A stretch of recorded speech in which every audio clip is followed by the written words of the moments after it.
Signature Global presents Property Guru.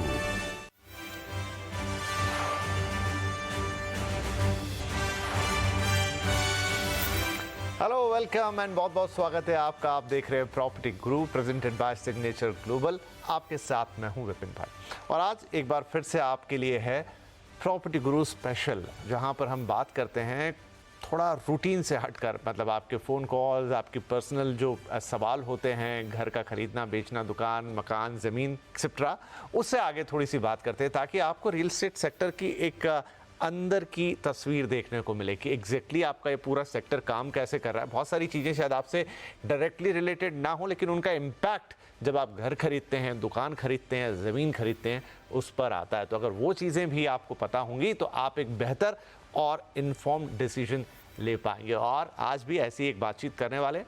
आपने अक्सर सुना होगा वेयरहाउसेस, कोल्ड चेन, लॉजिस्टिक्स, ये सारे शब्द जो हैं वो भी रियल एस्टेट से जुड़े हुए हैं, क्योंकि आपके घर इन दिनों जो डिलीवरीज आ रही हैं, आपके घर जो सामान आता है वो किसी न किसी वेयरहाउस से निकल कर आ रहा है। जिस तरह का पूरा ई कॉमर्स इकोसिस्टम आजकल बन गया है, आपके पास चाहे 5 मिनट में डिलीवरी आए चाहे 2 दिन में आए, कहीं ना कहीं वो सामान रखा हुआ है।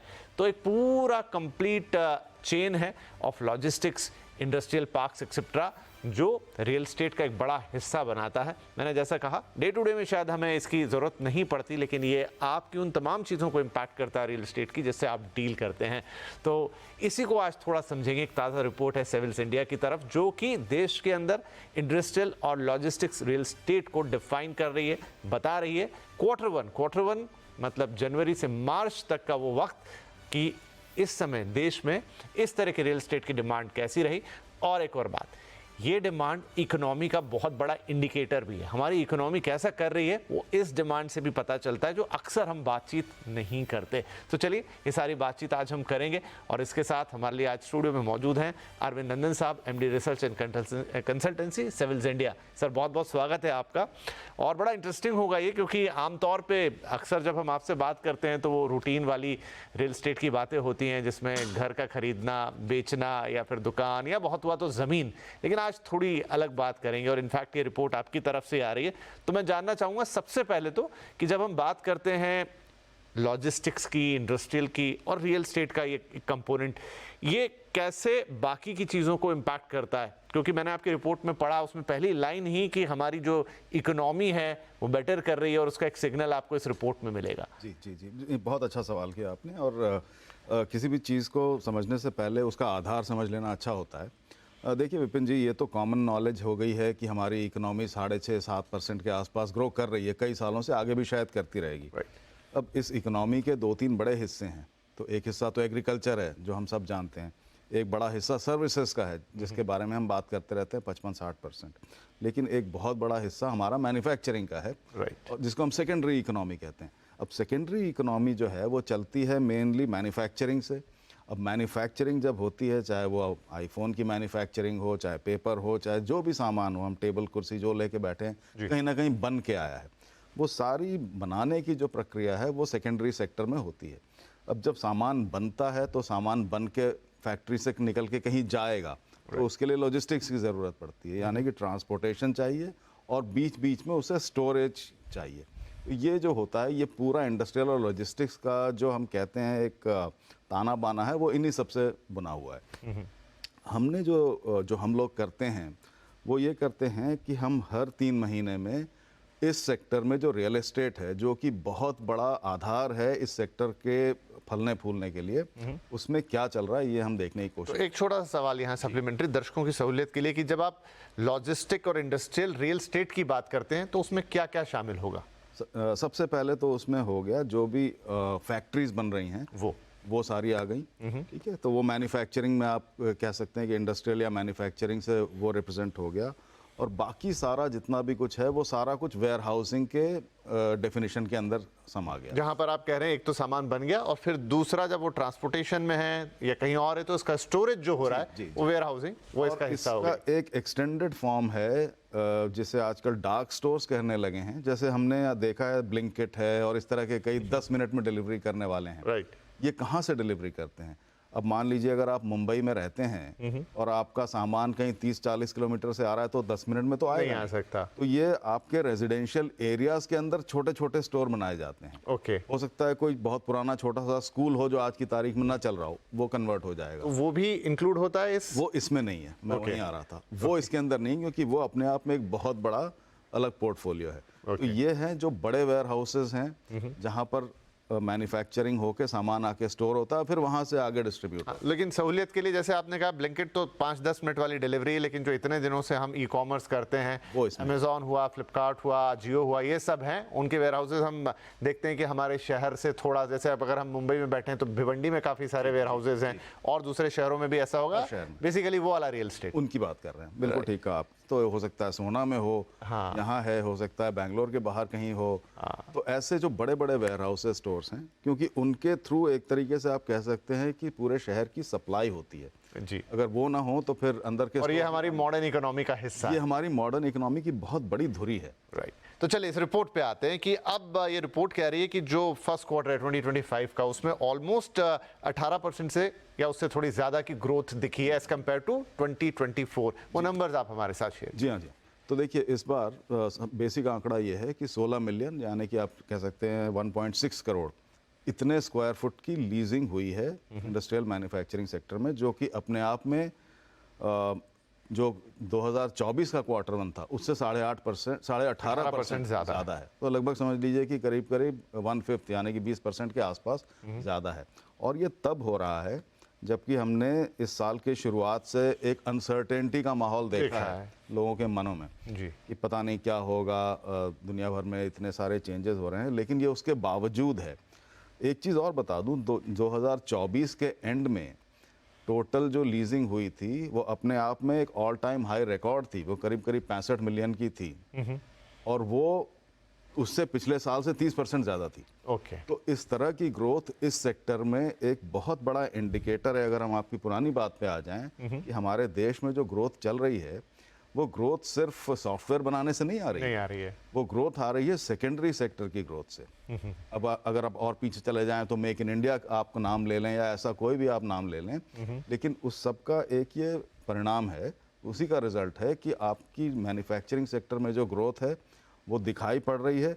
और मैन्युफैक्चर होगा सामान तो अपने आप कहीं स्टोर भी होगा, तो इसलिए इसमें आपको ग्रोथ दिखाई पड़ रही है। तो ये सारी चीज़ें जुड़ी हुई हैं। राइट, तो एक नंबर है जो कि लगातार स्क्रीन्स पे भी चल रहे हैं। अच्छा, अब अगर हम थोड़ा इसको सेगमेंट वाइज देखें, जो मेजॉरिटी ऑफ एब्जॉर्प्शन है या लीजिंग है वो आ रही है मैन्युफैक्चरिंग की तरफ से, फिर उसके बाद नंबर लगता है रिटेल का और अन्य चीज़ों का। ये क्या इंडिकेट करता है? देखिए जैसा मैं कह रहा था कि अगर आप मेक इन इंडिया या मैन्युफैक्चरिंग को ग्रो करेंगे तो इसका मतलब है सीधा सीधा आप नई फैक्ट्रियां लगवाएंगे या जो पहले की फैक्ट्रियां उनको और बड़ा करेंगे। जो 30% का आंकड़ा है वो बिल्कुल अगर बेसिक रूप में समझा जाए तो ये उसको दिखा रहा है कि आपकी जो फैक्ट्रियों की स्पेस है वो बढ़ रही है और इस हद तक बढ़ गई है कि 16 मिलियन का 1/3 लगभग वो वही है जो कि मैन्युफैक्चरिंग के लिए जा रहा है, मैन्युफैक्चरिंग स्पेसेस हैं।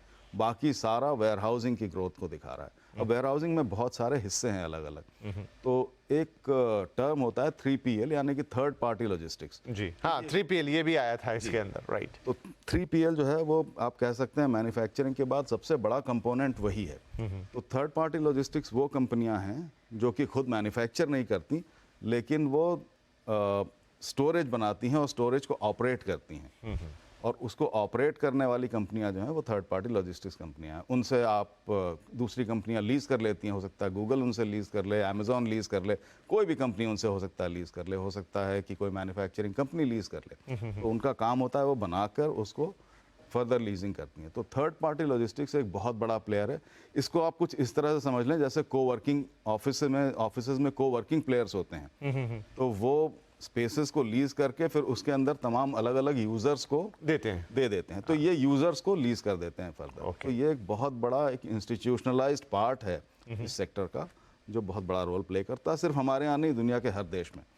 इसके अलावा रिटेल है, इसके अलावा दूसरे कई ई-कॉमर्स है। ई कॉमर्स में बहुत सारे प्लेयर्स हैं जो कि लगातार इसे यूज़ करते रहते हैं। एक और सिग्निफिकेंट इसमें आपकी रिपोर्ट में नंबर्स हैं, हालांकि अभी तुलना सीधी सीधी तो नहीं हो पाएगी, लेकिन जो मेजॉरिटी ऑफ एब्जॉर्प्शन है वो टियर 1 सिटीज़ में है। करीब करीब आप 16 मिलियन स्क्वायर फीट या 1.6 सीआर स्क्वायर फीट की बात कर रहे हैं, तो उसका करीब करीब 80% टियर 1 में आ रहा है, रेस्ट टियर 2 और टियर 3 में आ रहा है। लेकिन अच्छी बात यह है कि टियर 2 और टियर 3 का नंबर धीरे धीरे इंक्रीज हो रहा है। जी हाँ। ये समझाइए। मैं इसमें भी थोड़ा गहराई में जाना चाहूँगा। देखिए, सबसे पहले तो ये साफ करना ज़रूरी है कि हम करीब 24 शहरों की बात कर रहे हैं, जिसमें से 8 बड़े शहर हैं इस देश के, और बाकी जो हैं वो जो टियर 2 टियर 3 हम ऑफिस के समय भी कहते हैं तो उनका नाम लेते हैं।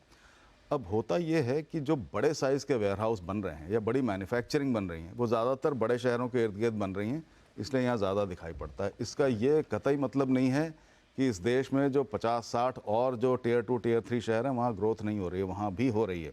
लेकिन जो हम 24 शहरों का ये जो हमने टोटल निकाला हुआ है, इसमें ज़्यादातर बल्क जो है वो बड़े शहरों से आता है, और उसका सीधा सीधा कारण ये है कि आबादी ज़्यादा होती है तो वहाँ वेयर हाउसिंग ज़्यादा बड़ी होती है, मैन्युफैक्चरिंग ज़्यादा बड़ी होती है, डिस्ट्रीब्यूशन नेटवर्क ज़्यादा बड़ा होता है। ये है एक चीज़ जो हमें देखनी चाहिए, वो ये है कि पिछले 2-3 साल में लगातार टियर 2 में भी और टियर 3 में, टियर 1, 2 और 3 तीनों में बढ़ोतरी लगातार हो रही है, करीब करीब 15 से 30% की दर पे हर साल।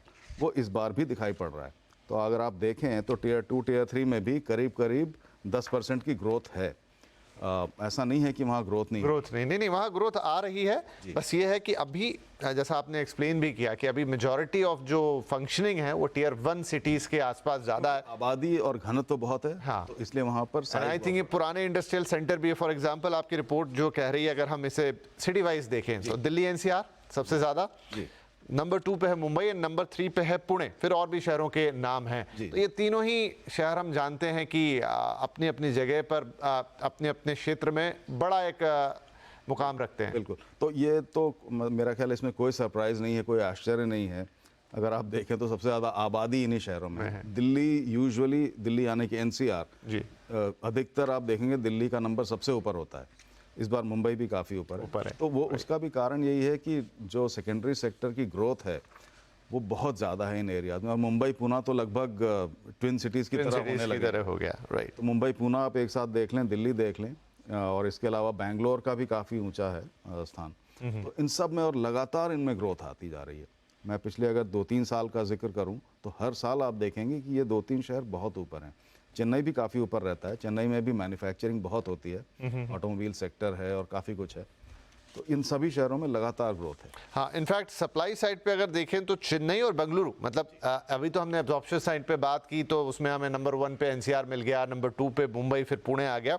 सप्लाई आ रही है, चेन्नई बेंगलुरु ये सप्लाई साइड में भी बड़े प्लेयर हैं, एक्सेप्ट कि मुंबई की सप्लाई इस समय सबसे ज़्यादा रही आपकी रिपोर्ट के मुताबिक।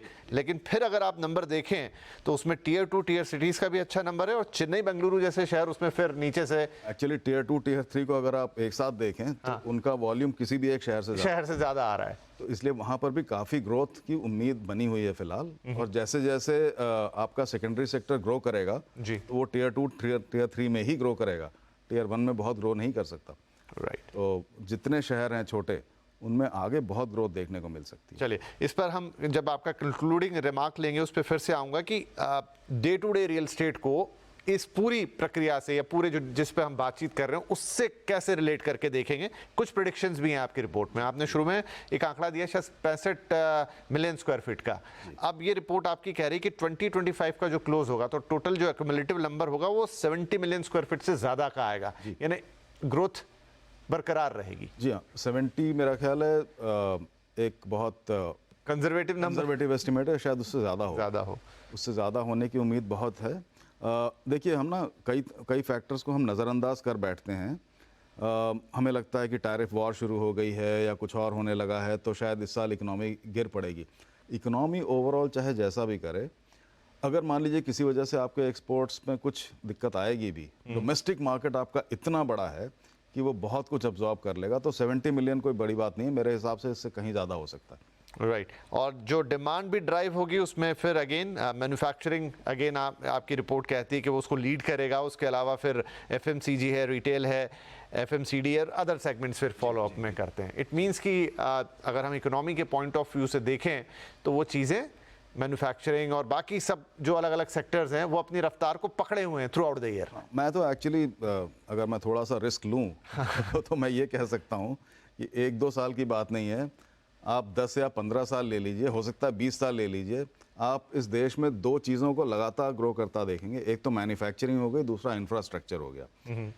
और ये किसी सरकार के होने ना होने पर डिपेंडेंट नहीं है, क्योंकि हमारे देश में गैप इतना बड़ा है और इस समय जो मोमेंटम आ गया है ये अगले 10 से 20 साल तक लगातार मैन्युफैक्चरिंग को ग्रो करवाता रहेगा और इंफ्रास्ट्रक्चर को ग्रो करवाता रहेगा, क्योंकि हमारी गैप बहुत ज़्यादा है।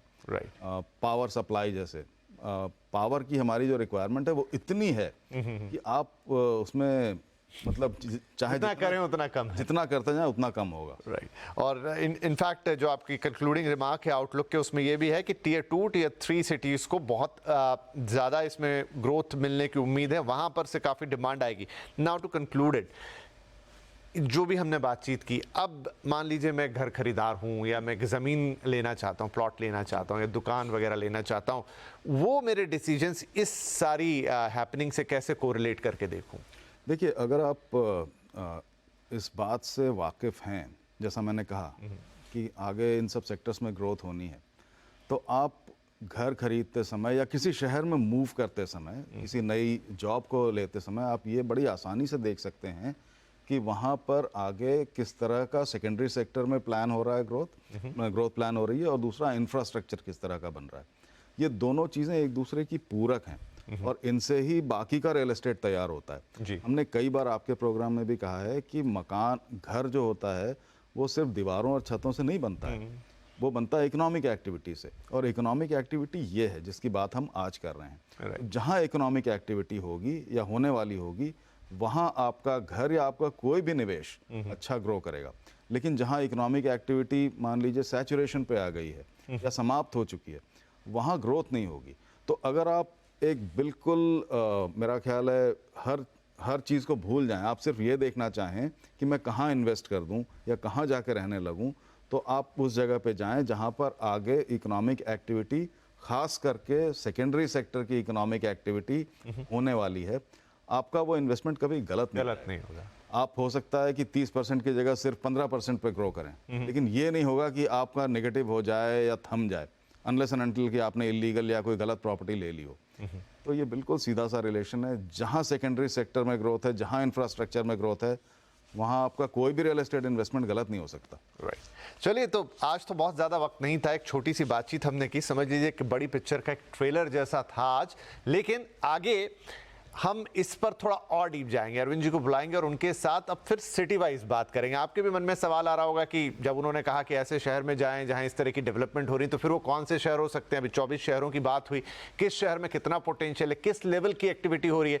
मैक्रो पिक्चर आज आपको दिखाई, लेकिन इसकी माइक्रो पिक्चर और इंटरेस्टिंग होगी। और जो लोग भी चाहते हैं कि रियल एस्टेट के साथ जुड़कर वो एक बढ़िया इन्वेस्टमेंट करें या आगे एक बेहतरीन जगह पे मूव करें, कहाँ पर प्रोग्रेस है, कहाँ पर डिमांड है, कहाँ पर आपके इन्वेस्टमेंट पे बढ़िया रिटर्न्स हैं, वो सारी बातें इससे समझ में आपको आएगी। तो अरविंद जी, बहुत शुक्रिया, बड़ा आनंद आया, मतलब बड़ा एक इंसाइट मिला। ये चीज़ें अक्सर हम रूटीन में बातचीत नहीं करते हैं। मुझे खुशी है कि आप इन सब सब्जेक्ट्स को कवर कर रहे हैं, क्योंकि ये आमतौर पर कवर नहीं होते हैं। बिल्कुल, और चूंकि दर्शकों के लिए भी वैसे तो अब वो 1-2 हफ्ते से शायद देख रहे हैं, लेकिन हमारा नया show the real asset show, और हम चाहेंगे कि आप उसमें पधारें और हम और विस्तार से फिर बिल्कुल माइक्रो में इन डेप्थ जाकर इन चीज़ों को समझें और उसका सीधा कोरिलेशन अपने दर्शकों को बताएं और उसके हिसाब से फिर वो अपने निर्णय लेंगे तो उन्हें और बेहतरी होगी। तो बहुत बहुत धन्यवाद सर, वक्त निकालने के लिए और आज ये रिपोर्ट हमारे साथ शेयर करने के लिए। तो चलिए, फिलहाल प्रॉपर्टी गुरु के इस स्पेशल एपिसोड के इस सेगमेंट में इतना, एक छोटा ब्रेक लेते हैं, लेकिन ब्रेक के बाद आपके लिए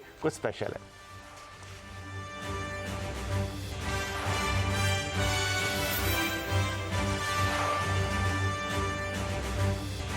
आप देख रहे हैं property Guru presented by signature global, और अब आपके लिए जिस स्पेशल की मैं बात कर रहा था वो बात अफोर्डेबल हाउसिंग के लिए मशहूर सिग्नेचर ग्लोबल गुरुग्राम के सेक्टर 37D में डीलक्स DXP लग्जरी प्रोजेक्ट लेकर आ रहे हैं। तो कितना शानदार और लग्जरियस है ये डीलक्स DXP, क्या है इस प्रोजेक्ट की खासियत, आइए इस रिपोर्ट में आपको दिखाते हैं। सिग्नेचर ग्लोबल ने डीलक्स DXP के सैंपल फ्लैट का इनॉग्रेशन कर मॉडर्न लग्जरी लिविंग का एक नया बेंचमार्क सेट किया है। ये प्रोजेक्ट सुविधा, लोकेशन और प्रीमियम डिजाइन का बेहतरीन मिक्स है, जो होम बायर्स को एक अनोखा अनुभव देने के लिए तैयार है। ये प्रोजेक्ट हमने फरवरी 2024 के अंदर लॉन्च किया था। 16.56 एकड़ की साइट है, यानी 16.5 एकड़ की साइट है, और टोटली इस पे जो यूनिट्स हमारी थी 1008 यूनिट हमने इसमें लॉन्च की थी, और काफ़ी अच्छा रिस्पांस कस्टमर का उस टाइम इसमें रहा था। और सिग्नेचर ग्लोबल का ये पहला लग्जरी प्रोजेक्ट था, तो हमारी जर्नी जैसे पास के अंदर रही है, उस जर्नी से टोटली ही एक अलग सेगमेंट में हमने जब एंटर किया तो डीलक्स DXP के साथ किया, और बहुत ज़्यादा करीब है हमारे दिल के, क्योंकि हम इसमें सबसे पहली बार एंटर कर रहे हैं लग्जरी के अंदर, और बहुत ही शानदार तरीके से हमने इस पर आगाज़ किया और लोगों ने बहुत सराहा और बहुत अच्छे से इसमें रिस्पॉन्स हमें देखने को मिला। जैसे कि मैं कहते आया हूँ पहले से कि अगर आप एक अच्छे ब्रेन को अपने यहाँ लेके आते हैं तो बहुत बढ़िया तरीके से वो चीज़ें, एक डिज़ाइन का जो पूरा कंपोनेंट होता है, बढ़िया तरीके से आप उतार सकते हैं। तो हमने सिंगापुर में एडास को इस प्रोजेक्ट में लिया, और उसके साथ साथ हमने बिल्ड करने वाले में आलूवालिया कॉन्ट्रैक्ट्स का सिलेक्शन इसमें किया। डिजाइनिंग के साथ साथ हमने इसमें लैंडस्केप की जो पर्सन है, स्ट्रक्चर के जो कंसल्टेंट हैं, एक पूरी अच्छी टीम हमने गठित की। कोशिश ये की है कि लोगों को विद इन साइट जितनी भी फैसिलिटी है, एक कंप्लीट लाइफ वाला कंसेप्ट हम दे पाएँ और एक लग्जरी ऐड कर पाएँ उनकी लाइफ के अंदर। डीलक्स DXP सिर्फ एक घर नहीं, बल्कि एक थॉटफुली क्राफ्टेड रेसिडेंशियल स्पेस है, जो high quality construction, modern architecture और वर्ल्ड क्लास एमिनिटीज के साथ ग्राहकों को बेहतर जीवन शैली देने का वादा करता है। इस प्रोजेक्ट की सबसे बड़ी खासियत इसकी प्राइम लोकेशन है, जो इसे गुरुग्राम में रहने वाले के लिए एक परफेक्ट चॉइस बनाती है। लोकेशन इसकी ये bang on Dwarka express way है, और जैसे कि द्वारका एक्सप्रेस वे बनने के बाद इसकी CPR से, NPR से, SPR से जो कनेक्टिविटी है, दिल्ली से कनेक्टिविटी है, एयरपोर्ट से कनेक्टिविटी है, तो ये अपने आप में इस तरह से हो गया कि NS से भी बहुत बिल्कुल एकदम सट गया ये। और द्वारका एक्सप्रेस वे जो मोदी जी ने यहाँ जब उसका उद्घाटन किया था, उसके बाद आज हम देख सकते हैं कि जो सीमलेस हो गया है, बिल्कुल ट्रैवलिंग टाइम हमारा बिल्कुल शॉर्ट हो गया है। तो हर चीज़ इतने पास आ गई है कि उसमें जो डिस्टेंस था वो ट्रैवल का 0 हो गया है। तो हम ये कह सकते हैं कि अगर लोकेशन की हम बात करें तो इससे बढ़िया कुछ हो नहीं सकता। बहुत ही बढ़िया साइट्स हैं ये सारी, और जैसा कि इस सेक्टर में हमारी प्रेजेंस रही है, इस सेक्टर में काफ़ी प्रोजेक्ट सिग्नेचर ग्लोबल के हैं। तो हमारी ये कोशिश रहती है कि हम इसके सराउंडिंग में जितना इंफ्रा है, उस इंफ्रा को भी अपनी तरीके से मैनेज करें। बहुत सारी चीज़ें हम गवर्नमेंट के साथ मिलकर बना रहे हैं, कुछ अपने पार्ट पे ही बना रहे हैं। तो हमारी कोशिश ये है कि हम जब भी अल्टीमेटली इसका हैंडओवर लोगों को करेंगे, जो अपने कस्टमर को हम करेंगे, तो एक बहुत बढ़िया इंफ्रा के साथ करेंगे और बहुत बढ़िया क्वालिटी की यूनिट के साथ करेंगे। आलूवालिया कॉन्ट्रैक्ट्स को हमने ये जो काम दिया, बहुत बढ़िया तरीके से काम कंस्ट्रक्शन फुल स्विंग के अंदर आज की डेट में चल रही है, और आलूवालिया कॉन्ट्रैक्ट्स ने बहुत बढ़िया तरीके से इसका आगाज़ किया है, और आने वाले 4 साल के अंदर हम इसको कंप्लीट करेंगे, जैसे लोगों से हमारी कमिटमेंट है। सिग्नेचर ग्लोबल और अहलुवालिया कंस्ट्रक्शन के बीच की ये साझेदारी बेस्ट इन क्लास कंस्ट्रक्शन और फ्यूचरिस्टिक डिजाइन का प्रतीक है। हर डिटेल पर ध्यान दिया गया है ताकि ग्राहकों को एक सुरक्षित, आरामदायक और शानदार अनुभव मिले। हमको सिग्नेचर ग्लोबल ने सिग्नेचर डीलक्स DXP का ये जो प्रोजेक्ट दिया है, ये सिग्नेचर ग्लोबल का पहला फोरे है इनटू लग्जरी हाउसिंग, और हम प्रिविलेज फील करते हैं, प्राउड फील करते हैं कि ये प्रोजेक्ट इन्होंने हमको सौंपा है। और 41 लाख फुट की जो ये कंस्ट्रक्शन है, ये हमको 4 साल में करके देनी है। ऑलरेडी ग्राउंड ब्रेकिंग हो चुकी है। 8 टावर हैं, जिनमें से 4 के फाउंडेशंस डल चुकी हैं, और अगले 4 भी अगले 2 महीने में कंप्लीट हो जाएंगी। प्रोजेक्ट एकदम ट्रैक पे है, और आज इसका जो सैम्पल शो फ्लैट है वो लॉन्च हुआ है, और बहुत ही बेहतरीन स्पेसिफिकेशंस हैं, और अपनी इस कैटेगरी में मेरे को लगता है, क्योंकि हम सब के साथ काम कर रहे हैं, काफ़ी उम्दा स्पेसिफिकेशंस डेवलपर्स ने यहाँ दी हैं, और जो बायर्स हैं बहुत खुश होंगे। हमारा एंडेवर ये रहेगा कि हम पूरी क्वालिटी, इंटरनेशनल क्वालिटी के साथ इसको प्रोजेक्ट को 4 साल के टाइम फ्रेम में इसको डिलीवर करें। डीलक्स DXP को लॉन्च के साथ ही शानदार रिस्पांस मिला है, जो इसकी हाई डिमांड और अनमैच्ड वैल्यू को दर्शाता है। सिग्नेचर ग्लोबल एक बार फिर होम बायर्स के लिए लग्जरी और कंफर्ट का बेहतरीन मिश्रण लेकर आया है। जैसे कि आप जानते हैं कि ये प्रोजेक्ट IGBC गोल्ड रेटेड है और सिग्नेचर ग्लोबल आज तक अपने जितने ही प्रोजेक्ट करते आया है उसके अंदर अपने पैरामीटर्स को इस लेवल पे सेट किया है कि हम लोगों की लाइफ के अंदर कुछ वैल्यू एड ऑन कर पाएँ। एनवायरनमेंट को लेके हम पहले से ही बहुत सेंसिटिव हैं और बहुत बढ़िया तरीके से चीज़ों को प्लान करके उस वे में हम आगे चल रहे हैं। स्टार्टिंग डे से जो प्रोजेक्ट हमने आज तक किए हैं वो कोशिश ये की है कि हम उन बार्स को सेट करके, उन पैरामीटर्स को सेट करके अपने आप को उसके अंदर ढाल के और वो चीज़ें कहीं ना कहीं डिलीवरी करें।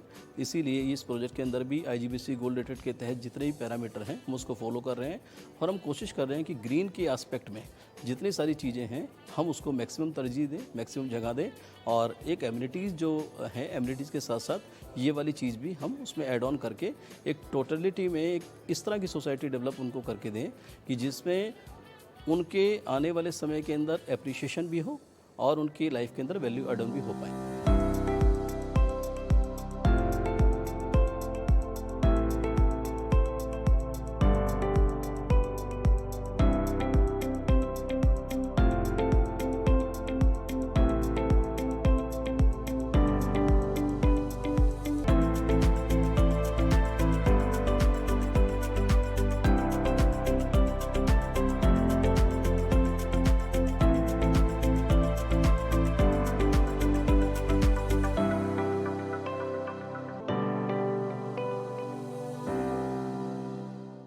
तो प्रॉपर्टी गुरु के इस एपिसोड में इतना ही, लेकिन ये तो एक स्पेशल एपिसोड था। रूटीन एपिसोड्स लगातार जारी रहेंगे। pg@moneycontrol.com, यहाँ पर आप अपने सवाल हमें भेजते रहिए। अच्छे से अच्छा, बेहतरीन से बेहतरीन जवाब, सॉल्यूशन आपकी समस्याओं को देने की कोशिश रहती है, वो भी जारी रहेगी। और हाँ, थोड़े डिटेल्स और अपना फ़ोन नंबर ज़रूर लिख दीजिएगा ताकि हम भी आपसे संपर्क कर पाएँ। तो इस हफ्ते के लिए फ़िलहाल इतना ही। अगले हफ्ते आपसे फिर मुलाकात करेंगे। तब तक के लिए टेक केयर, नमस्कार।